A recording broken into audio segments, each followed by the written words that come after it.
उठा के बोतल मुंह में लगाई, कड़वी थूक दी। बोले हाय रे ये तो बहुत कड़वी है।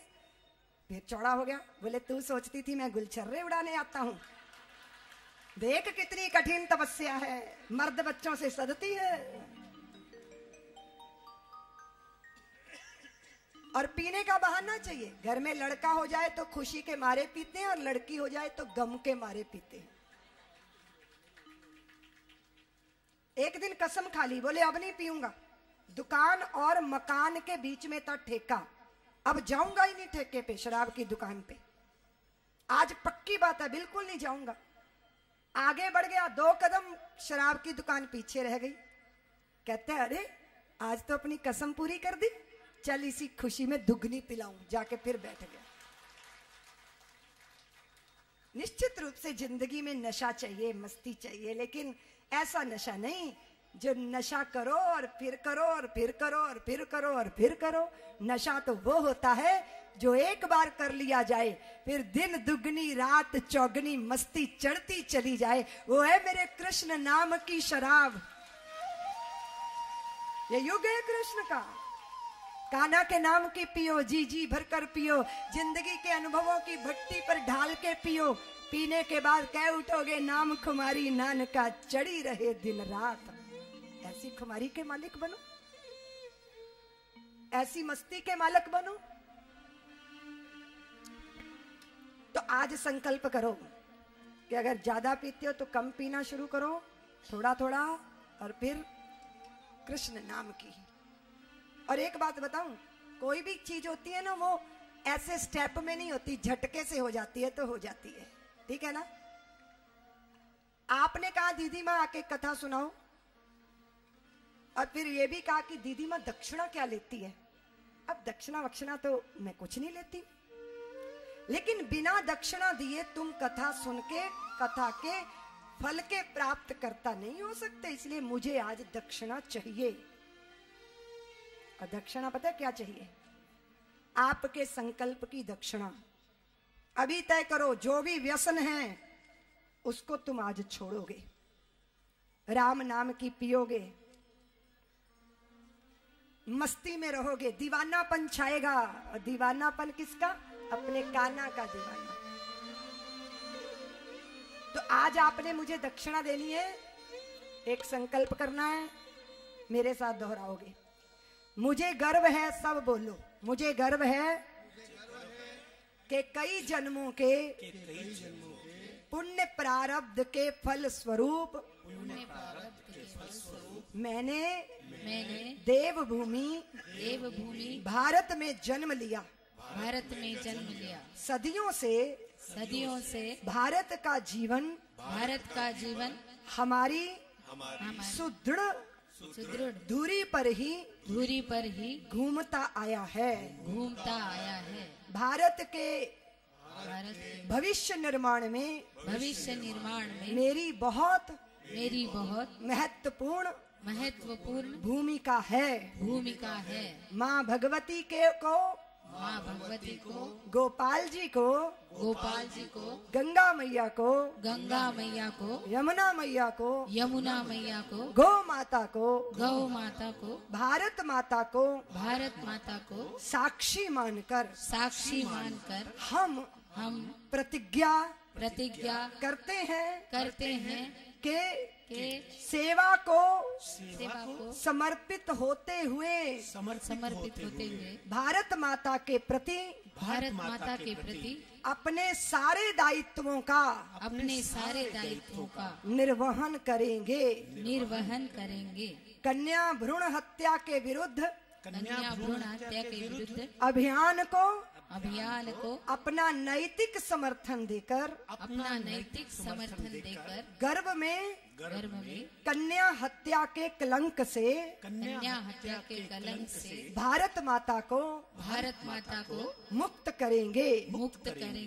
गौ माता गंगा माता यमुना मैया भारत माता सबके प्रति उत्कट श्रद्धा भावना के साथ अपने नेह को प्रकट करेंगे।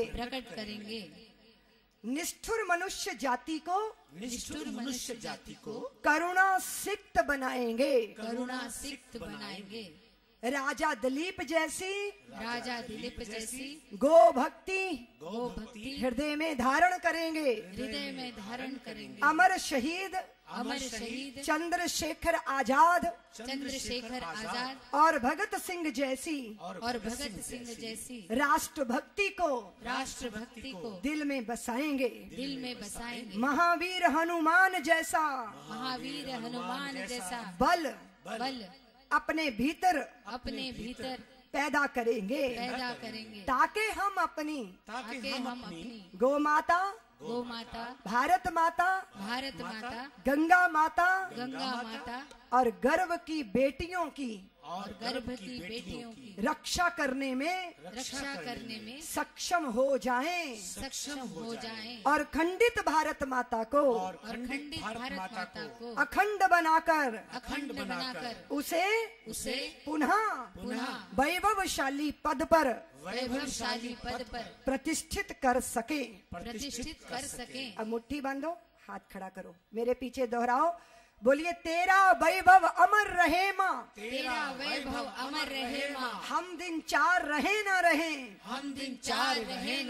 तेरा वैभव अमर रहे माँ, हम दिन चार रहे न रहे, तेरा वैभव अमर रहे माँ, हम दिन चार रहे न रहे। मैं आपको ले जाना चाहती हूँ उस जगह जहाँ व्यसनों के कारण, दुर्बलता, कमजोरियों के कारण द्वारका वासियों ने भगवान की महत्ता और भगवान की भगवत्ता को नहीं समझा।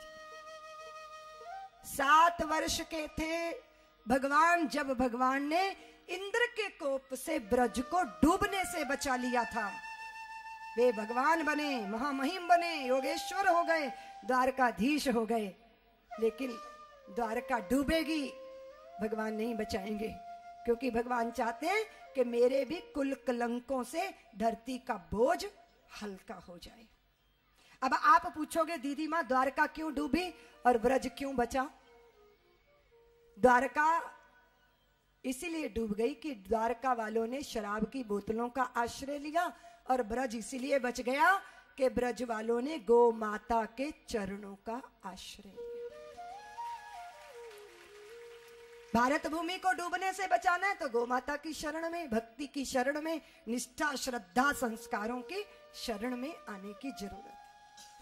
मैं कभी देश की दुर्दशा देख के सोचती हूँ कि देश की, अभी देखिए 26 जनवरी के जश्न मनेंगे, करे स्वागत तेरा हम किस तरह ए जश्न आजादी, खड़े हैं सामने कितने दहकते प्रश्न बुनियादी, उगी आंखों में बेचैनी, अधर पर मौन ठहरा है, यहाँ कुछ बंधुओं में मजहबी उन्माद गहरा है, हवा में कप कपी इंसान खूह में सन रहे होंगे, अभी बारूद के बादल कहीं पे बन रहे होंगे, कहीं षड्यंत्र की मलिका मल्हारें गा रही होगी, कोई टोली किसी को कत्ल करने जा रही होगी, कहीं सूबों की चर्चा है, कहीं भाषा की बातें हैं, कहीं पर वेशभूषा लोग अपनी भिन्न चाहते हैं, कहीं अधिकार पाने की ललक अंतस में है बैठी, कहीं डायन कोई शमशाद ने शमशान में बैठी, विदेशी साजिशें परवान चढ़ती ही चली जाती, ओ सुरसा की तरह महंगाई बढ़ती ही चली जाती, भ्रष्टाचारियों के घर दिवाली रोज मनती है, ये 2 नंबर की मैना रात दिन तोते पे तनती है, कहीं अवरोध पैदा कर रही अलगाव की आंधी, कहीं हथियार लाए जा रहे हैं बांट कर चांदी, कहीं फिरका परस्तों की जहालत पंख फैलाती, कहीं तस्कर लुटेरों को निशा शबनम से नहलाती, कोई जासूसियां करता नगद डॉलर भुनाता है, समुंदर खुद कहानी यहाँ सिकंदर की सुनाता है, किसी घर में अंधेरा है पड़े रोटी के लाले हैं, उजाले कोठियों में कैद हैं सोने के ताले हैं, मेरा ये देश गौतम की धरोहर मानते हैं जो, जवानी देश की मेरे नहीं पहचानते हैं वो, यहाँ गंगा व यमुना जब कभी अंगड़ाई ले लेंगी, लिए अंगार हाथों में घृणा से भाग खेलेंगी, कोई आतंक फैलाकर यहाँ दौलत कमाता है, कोई अतवादियों के हाथ में शोले थमाता है, कहीं पर जंग कुर्सी की नए उधम मचाती है, दहेज की आग में दुल्हन कहीं मेहंदी रचाती है, कहीं पर ग्रास हंसों का है कौए छीन ले जाते, कहीं मजबूर कचरे में से दाने बीन कर खाते, कहीं पर पुण्य के सर पाप की बेलें चढ़ी ऊंची, कलम कवि की कहीं पर मौन है फंकार की कूची, कहीं पर कातिलों के भेष में है देश की थाती, कहीं समता के आंगन में विषमता बाह फैलाती। हमें स्वाधीनता को कुछ नए आयाम देना है, हैं जितने हाथ खाली उन सभी को काम देना है। तिरंगा तो चढ़ाओ, आज भी जयकार भी बोलो, विगत 60 वर्षों की पड़ी पर गांठ भी खोलो। असंभव मंजिलें हमको अभी संभव बनानी है, वतन के वास्ते सबको बरतनी सावधानी। देश अखंडता के सिंहासन पर विराजे, मेरे केसर की क्यारियों में केसर ही पैदा हो। कोई बारूद पैदा करने की क्षमता अर्जित अगर करता है तो उसे नष्ट करना होगा, नष्ट निर्मूल करना होगा दुर्जनों को, पापियों को, दुराचारियों को। देश की संस्कृति संस्कारों का रक्षण करना होगा। और अगर कोई शत्रु कहता है कि कश्मीर के बिना पाकिस्तान अधूरा है, तो तुम भी कह सकते हो कि बांग्लादेश और पाकिस्तान के बिना हिंदुस्तान भी अधूरा है।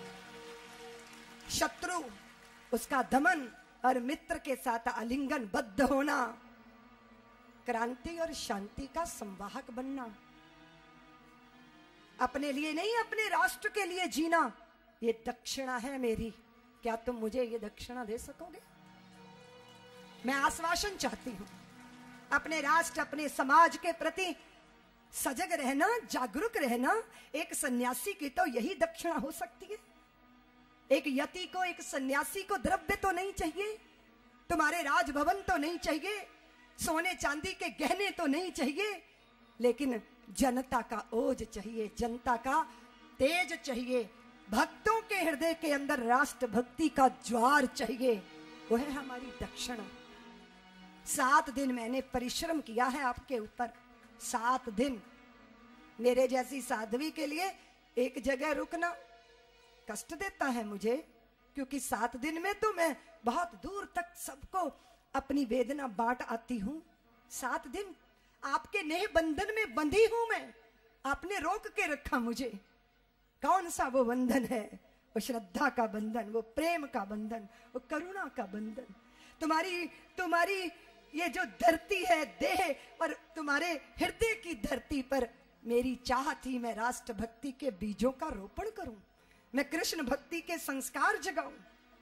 कृष्ण जो आग है, कृष्ण जो गीता है, कृष्ण जो बांसुरी भी है, कृष्ण जो सुदर्शन चक्र भी है, कृष्ण जो पलायन नहीं करते अपितु परिस्थितियों का रूपांतरण करते हैं, कृष्ण जो जन्म के बीच में भी अजन्मा है, वो ज्ञान आपके पास होना चाहिए। इसलिए मैंने 7 दिन आप पर श्रम किया है।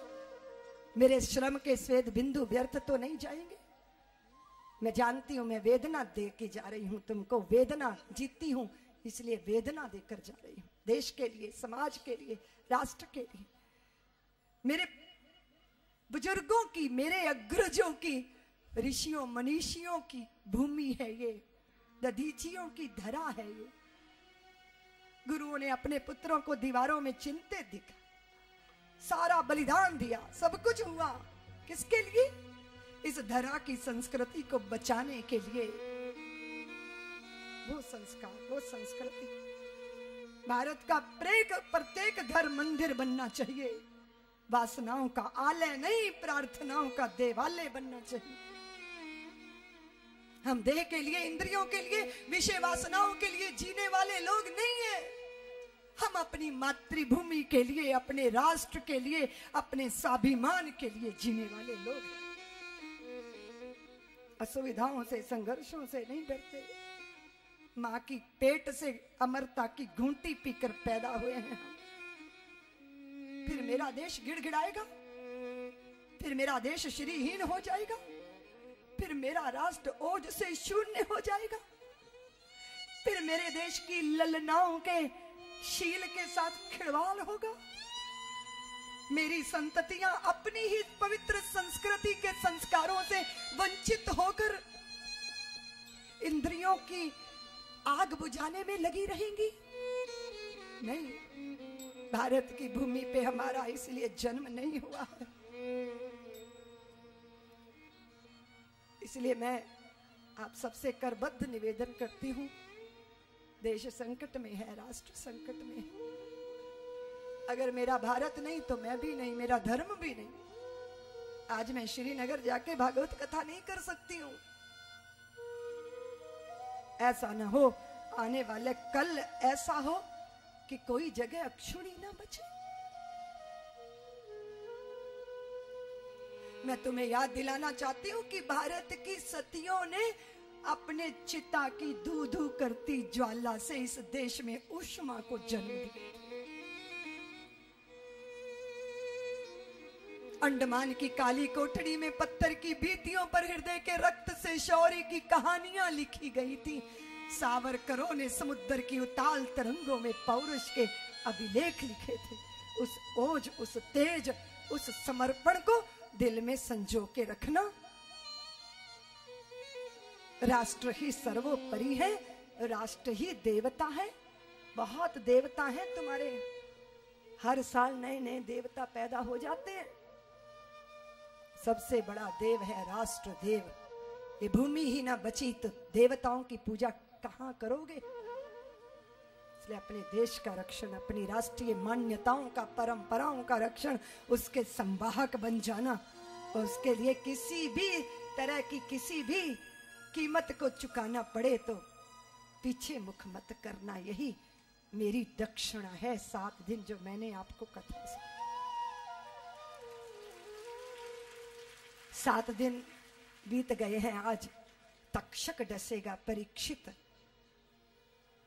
उसके पहले तो यह हो गया था कि पूरी द्वारका डूब गई थी और भगवान सुधाम गमन करने जब चले तो उद्धव व्याकुल हो गए। उद्धव ने कहा, प्रभु आपका दर्शन कैसे होगा, आप सुधाम चले गए।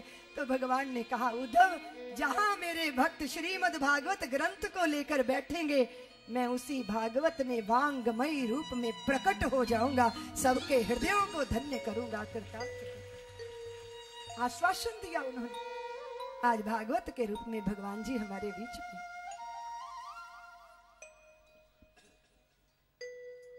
भगवान सुखदेव कहते हैं, परीक्षित तक्षक डसेगा, तेरे चित्त की दशा क्या है? परीक्षित ने कहा, गुरुदेव देह माता पिता से जन्मी है, मृत्यु देह ही छीनेगी। मैं आत्मा हूं गुरुदेव, ना मैं जन्मा हूं और ना मैं मरूंगा। अपने शिष्य की दृढ़ता को देखा, गुरुदेव को आश्वासन मिला, जीवन धन्य हुआ। भगवान सुखदेव उठ के जाने लगे तो परीक्षित ने उनके चरणों को अपने अश्रुओं से धोया और फिर तक्षक को परीक्षित की देह मिली, परीक्षित नहीं मिले। उन्होंने पहले ही अपने प्राणों को समाधि के द्वारा उत्क्रमण करके त्याग कर दिया था।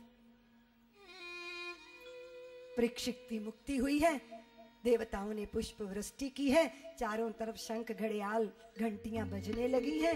श्रीमद् भागवत महापुराण की कथा जब तक मार्कंडे की कथा ना सुनी जाए पूर्ण नहीं होती है।